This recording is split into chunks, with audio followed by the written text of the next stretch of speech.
เจ้าพลจัตวาคอนสวรรค์สมพระชัยรองรัฐมนตรีหัวหน้ากรมใหญ่การเมืองกระทรวงป้องกันความสงบรู้สึกเป็นเกียรติอย่างสูงและภาคภูมิใจอย่างยิ่งที่ได้เป็นตัวแทนและต่างหน้าให้กำลังป้องกันความสงบเข้าร่วมกองประชุมใหญ่ผู้แทนทั่วประเทศครั้งที่ 12 ของพรรคซึ่งจัดขึ้นอย่างยิ่งใหญ่ซึ่งกองประชุมใหญ่ครั้งนี้เป็นกองประชุมที่มีความหมายสำคัญและเป็นขีดหมายประวัติศาสตร์แห่งการเติบใหญ่และขยายตัวของพรรคประชาชนปฏิวัติลาวซึ่งกองประชุมครั้งนี้ได้เปิดขึ้นในท่ามกลางบรรยากาศอันเบิกบานม่วนชื่นและเต็มไปด้วยเนื้อในที่มีความหมายสำคัญอันลึกซึ้งซึ่งในนั้นได้เนื้อในต้นโตของกองประชุมแม้นได้ตีราคาเกี่ยวกับการนำพาชี้นำของพรรคตลอดระยะ 5 ปีผ่านมาซึ่งในนั้นก็จะได้แสดงให้เห็นถึงการเอาใจใส่ของพรรคต่อทุกกองเขตเวียกงานโดยเฉพาะแมนต่อบรรดาเวียกงานต่างๆที่ญาติมาได้เห็นว่ามีผลสำเร็จโดยดีตลอดมาซึ่งข้าพเจ้าได้เข้าร่วมซึ่งเป็นตัวแทนในให้แก้กำลังป้องกันความสงบได้เข้าร่วมกองประชุมใหญ่ในครั้งนี้ขอแสดงความขอบใจและฮู้บุญคุณเป็นอย่างสูงที่ได้มีโอกาสเข้าร่วมเห็นได้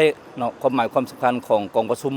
ซึ่งพวกข้าพเจ้าได้นำตัวแทนของกำลังป้องกันความสงบจะนำเอาเนื้อใน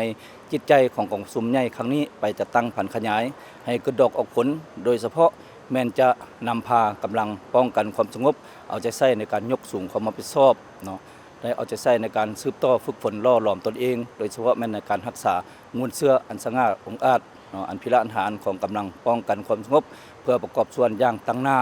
เข้าในการเฮ็ดให้ประเทศชาติมีเสถียรภาพทางด้านการเมืองอย่างนักแน่นสังคมมีความสงบและปลอดภัยและก็ขอถือโอกาสที่มีความหมายสำคัญนี้ข้าพเจ้าขออวยพรแด่การนำภาครัฐรวมทั้งภาคส่วนต่างๆโดยเฉพาะแม่นผู้แทนที่เข้าร่วมกองประชุมในครั้งนี้จงมีสุขภาพเข้มแข็งและพร้อมกันนำเอาผลสำเร็จของกองประชุมใหญ่ครั้งนี้ไปจัดตั้งผันขยายให้เกิดดอกออกผลตัวจริงอวยพรแด่บรรดาสหายพนักงานสมาชิกพรรคนายและพลตำรวจเพื่อกำลังป้องกันความสงบทรงมีสุขภาพเข้มแข็งและสืบต่อยกสูงความรับผิดชอบสืบต่อเอาใจใส่ในการฝึกฝนเราหลอมตนเองโดยเฉพาะแม้นให้เป็นกำลังลักแรงเป็นกำลังแก้นสารเป็นกำลังประกอบอาวุธปฏิวัติที่ไว้ใจของพรรคเพื่อเฮ็ดสำเร็จหน้าที่ของตนให้ได้เป็นอย่างดีอวยพรแด่กองประชุมใหญ่ผู้แทนทั่วประเทศครั้งที่ 2ของพรรคจงดำเนินไปด้วยบรรยากาศสดชื่นและมีผลสำเร็จอย่างจบงามขอขอบใจ